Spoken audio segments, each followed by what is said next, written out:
नमस्कार, मैं कुलदीप सिंह। न्यूज़ का अड्डा पर आपका स्वागत है। आज बात करते हैं अमेरिका के बारे में। अमेरिका के बारे में बात करने के पीछे एक खास वजह है। वजह यह है कि अमेरिका के इतिहास में बुधवार का दिन बेहद काला दिन रहा।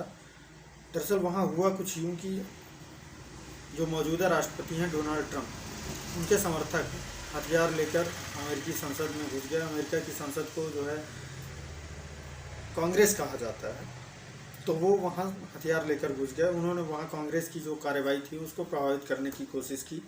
वहाँ पर हिंसाएं हुई, 4 लोगों की मौत भी हुई। CNN के हवाले से ये खबर आई कि वहाँ 4 लोगों की मौत हुई है। हालांकि बाद में स्पेशल फोर्सेस ने मोर्चा संभाला और सारे गुंड जो दंगाई थे सबको निकाला गया, सबको हटाया गया वहाँ से। लेकिन ऐसा हुआ क्यों? अमेरिका दुनिया का सबसे पुराना लोकतंत्र माना जाता है। कहा जाता है कि दुनिया को अगर लोकतंत्र का पाठ पढ़ाना होता है तो वो अमेरिका पढ़ाता है। तो फिर दुनिया के सबसे पुराने लोकतंत्र में ऐसा क्या हुआ? दरअसल हुआ ये कि हाल ही में कोरोना संकट के बीच में अमेरिकी राष्ट्रपति इलेक्शंस हुए। डोनाल्ड ट्रंप ने जिस तरीके से अमेरिकी राष्ट्रपति इलेक्शंस को डील किया था, कोरोना संकट में जिस तरीके से उन्होंने कोरोना के प्रति लापरवाही दिखाई, वो उन पर भारी पड़ी और उन्हें हार का मुंह देखना पड़ा। 3 नवंबर को इसके लिए मतगणना हुई। जब वोटों की काउंटिंग हुई तो उसमें उन्हें समझ में आ गया कि हार गए हैं वो, लेकिन उन्होंने तुरंत इसमें चुनाव में गड़बड़ी करने का आरोप लगा दिया। उन्होंने कहा कि भाई जो बाइडेन ने इस चुनाव में धांधली करके इसमें जीत हासिल की है, इसलिए वो इसे नकारते हैं, वो सुप्रीम कोर्ट तक जाएंगे। उन्होंने कहा था कि वो सुप्रीम कोर्ट में इस मामले को उठाएंगे। हालांकि इससे पहले जब काफ़ी दिन ये विवाद चल रहा था तो जो बाइडेन ने ट्रंप को संबोधित करते हुए कहा था कि एक काम कीजिए, आप अपना गुस्सा छोड़ दीजिए। हो सकता है हम डेमोक्रेट हैं, आप रिपब्लिकन हैं, इसलिए हमारी विचारधाराएं अलग अलग हो सकती हैं, लेकिन इन सब के बावजूद हम अमेरिकन्स हैं और सबसे पहले हमारे लिए अमेरिका महत्वपूर्ण है। इसलिए आप अपना गुस्सा थूकिए और जनता के जनाधार को स्वीकार कीजिए। चाचा ट्रंप माने नहीं, उन्होंने इनकार कर दिया, उन्होंने अपनी हार स्वीकार करने से मना कर दिया। मामला उन्होंने आगे बढ़ता चला गया। बुधवार को दरअसल ऐसा इसलिए हुआ क्योंकि बुधवार को अमेरिकी कांग्रेस जो बाइडेन की जीत पर अपनी मुहर लगाने वाली थी, कंफर्म करने वाली थी कि जो बाइडेन जीत चुके हैं और अब देश के नेक्स्ट प्रेसिडेंट वही होंगे। और आज अमेरिकी कांग्रेस ने इस पर अपनी मुहर भी लगा दी है। कांग्रेस ने यह स्पष्ट कर दिया कि जो बाइडेन अमेरिका के अगले राष्ट्रपति होंगे वो चुनाव जीत चुके हैं।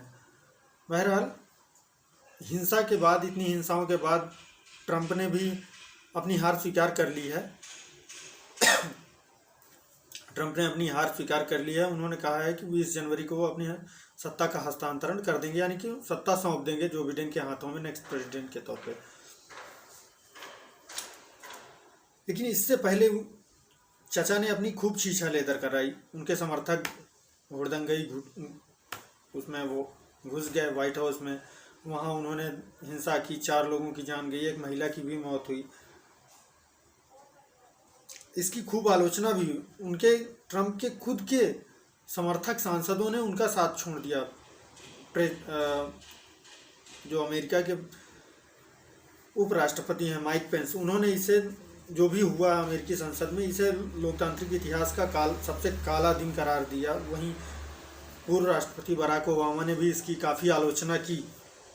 हमारे यहाँ से, भारत से प्रधानमंत्री नरेंद्र मोदी ने भी इसकी आलोचना की। उन्होंने कहा कि सत्ता का हस्तांतरण शांतिपूर्ण तरीके से किया जाना चाहिए, इसमें किसी तरीके से लोकतांत्रिक मूल्यों को नष्ट नहीं किया जाना चाहिए।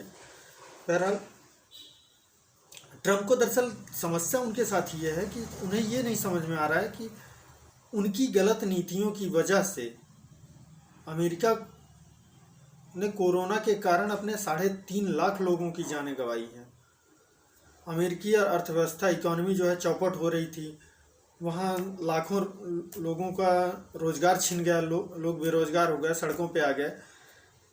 ये सारी चीज़ें जो थी ट्रम्प के खिलाफ गई और वो चुनाव हारे। लेकिन चचा जो है, ट्रम्प चचा ये मानने को तैयार ही नहीं है। चचा को लगता है कि नहीं नहीं नहीं, ये इन्होंने चुनाव में गड़बड़ी की और गड़बड़ी करके मुझे हराया। लेकिन ऐसा नहीं है। लोगों के ने जो उन्हें सज़ा दी, सज़ा इसलिए बोल रहा हूँ क्योंकि जनता अपना जनाधार देती है, आप उसे सज़ा के तौर पे ले लीजिए। अमेरिका के इतिहास में अब तक ऐसा नहीं हुआ कि कोई भी राष्ट्रपति एक ही बार राष्ट्रपति रहा हो। अब तक के इतिहास ऐसा रहा है कि अगर मान लीजिए बराक ओबामा एक बार चुने गए तो उसके बाद वो अपने दूसरे कार्यकाल के लिए भी चुने गए।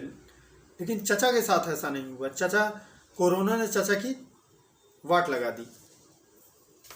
कोरोना की वजह से चचा ने क्या कि जब कोरोना महामारी फैली तो उन्होंने उटपटांग बयान दिए, कोरोना को हल्के में लिया, मास्क नहीं लगाए।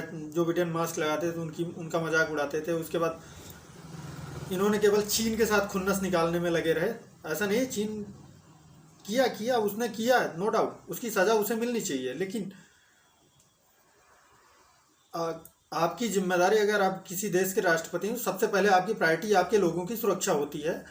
और इसलिए मुद्दों से ध्यान भटकाने के बजाय लोगों की सुरक्षा पर ध्यान देते तो शायद चचा दूसरे कार्यकाल के लिए चुने जाते।